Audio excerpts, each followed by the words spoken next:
faut savoir que sur les 20-25 dernières années, les revenus moyens, les avances moyennes versées aux auteurs ont énormément baissé. Là, c'est la loi du marché qui a fabriqué ça, parce que il y a de plus en plus de livres, mais chaque livre se vend moins, et comme les auteurs sont rémunérés en pourcentage, il y a une sorte de rapport quasi mathématique qui se fait à leur détriment.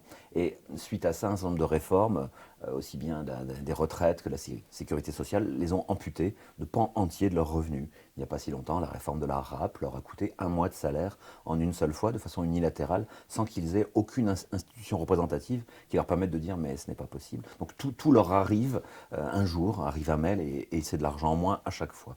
C'est là le paradoxe absolu. Ces gens sont au cœur de la création des livres et des scénarios pour la partie cinématographique, et n'ont pas de statut particulier. C'est un entre-deux, une sorte de légalité à faire ce qu'ils font. Il y a des façons de payer des charges, mais il y a très peu de façons d'avoir des droits. 88% des auteurs de bande dessinée n'ont jamais pris un congé maladie, ne prendront jamais un congé maladie de leur vie. 50, Parce qu'ils n'y ont 50%. pas droit.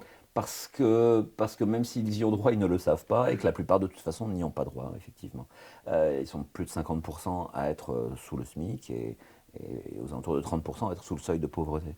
Donc on est vraiment dans une population appauvrie très fortement.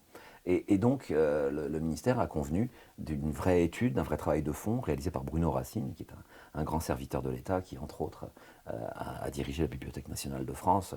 C'est voilà, c'est un monsieur absolument incontestable dans le milieu culturel. Il a fait un long travail d'études avec 140 pages qui viennent de sortir, et 23 propositions concrètes pour sortir de ce marasme. La création d'un statut, la défense collective du monde des auteurs, et la défense individuelle de l'auteur là où il est actuellement dans la société. Tout est sur la table, tout est très pertinent, ça c'est la très bonne nouvelle de ce rapport.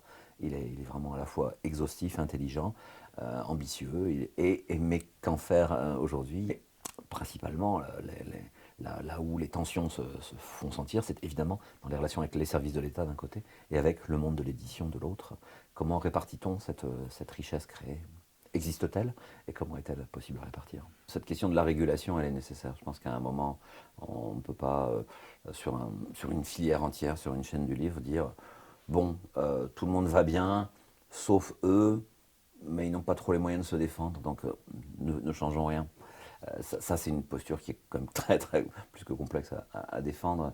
Euh, on vit ici avec des auteurs dans les locaux de l'association, parce qu'il y a un atelier qui leur est mis à disposition pour rompre l'isolement, pour créer des dynamiques.